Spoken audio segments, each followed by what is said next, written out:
Good morning, everyone. We are back here on Barnstable This Morning. I'm Sarah Colvin. Just about 23 minutes past the top of the hour as we continue our special storm edition of the show. And joining us now live on the phone, I welcome our Assistant Town Manager, Mark Ells. Mark, good morning.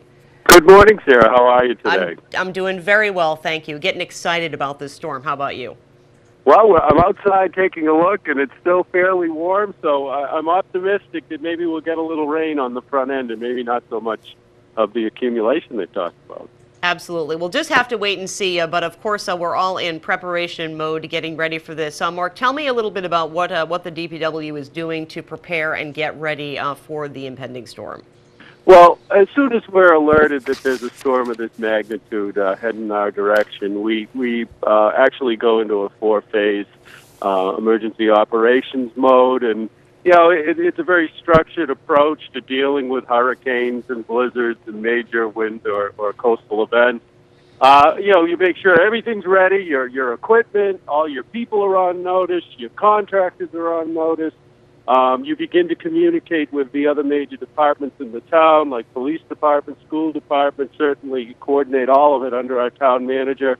And then you go into more an operating mode. And so Public Works sits down and discusses each of its functional areas, make sure everything's all set, all generators are operational, and facilities can remain open where needed, and that everybody's ready. You put in place your plan to respond to the storm. So our plan will be we will be out on the roads, depending on when the snow hits, a little bit before that, treating the roads. And then we anticipate around 9 o'clock having to begin plowing the main, 9 p.m. And shortly after that, depending on the snow accumulation and conditions, we would envision being out there hitting all the roads. So that's the plan right now. It all depends on where the snow line is and how quickly this progresses.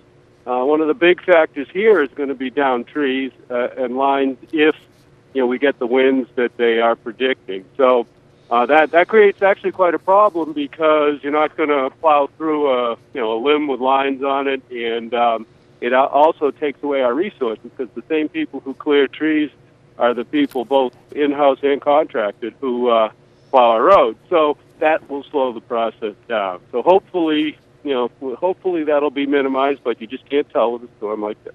Absolutely. And when we talk about down trees, obviously that's the biggest impact on our power system. How does the DPW work with NSTAR to clear those trees? Does NSTAR have its own crews that come out, or do they work with the DPW as well as those contract crews to kind of do a coordinated effort to get those trees out of the way? Yes, I guess all of what you said. That was a great. That was a good, explanation of what occurs. The police are in there as well, and we just coordinate directly with NSTAR. When we see that, we advise certainly crews and the public to stay away from that scenario. Do not go near downed wires. We always have people who will call and say they went out, they grabbed it, and it's not live. Why isn't it cleared? And in many cases, we've gone out and it has been live. So please don't touch those. Just report them. We will respond the way you described. Actually, are you available for this storm, Sarah?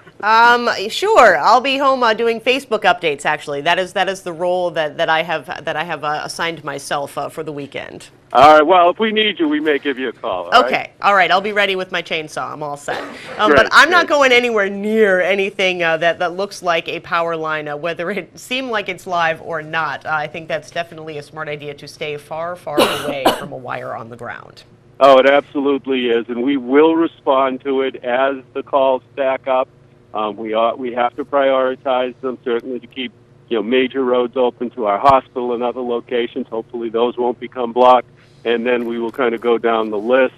The police department, you can get an NSTAR number directly. I believe you can go online now and look at where power outages are. And you can report it to NSTAR. Our police department will also log them in. Typically, we'll go directly to them, and then they go to NSTAR.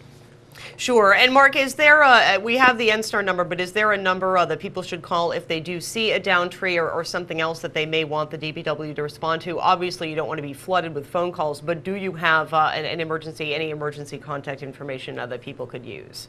Well, certainly you can, relative to your road or relative to, any observation, you can email us or you can call us at 790-6330.